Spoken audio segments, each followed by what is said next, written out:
এখানে হ্যাঁ, এটা আসলে উচ্চ আদালতের একটা আদেশ রয়েছে এই প্রসঙ্গে। সেই উচ্চ আদালতের আদেশটা তামিল করার জন্যই আমরা এই বিয়েটা পড়িয়েছি। কারাভোগ করার পর একটা বিয়ে পড়ালেন, আসলে এ বিষয়ে যদি একটু বলেন কীভাবে বিয়েটা সম্পূর্ণ করলেন?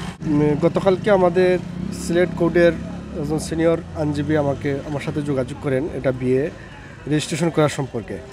সেই ব্যাপারে নিয়ে আমি আলোচনা করলাম উভয় পক্ষের গার্জিয়ান সভাতে তারা উচ্চ আদালতে জামিনের জন্য যায়। উচ্চ আদালত এই বিবাহ সম্পূর্ণ কথাবার্তা ঠিক হয়।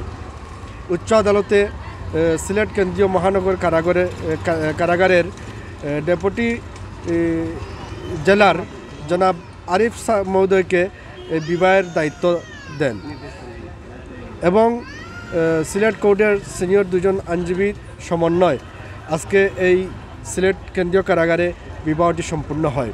কাজী হিসেবে সম্পূর্ণ করেছেন? আমি বিবাহটি কাজী হিসাবে সম্পূর্ণ করি। বিবাহের দেনমোহরণা 5 লক্ষ টাকায় বিবাহটি সম্পূর্ণ হয়। সরকারি বিধি মোতাবেক বিবাহটি রেজিস্ট্রেশন হয়েছে।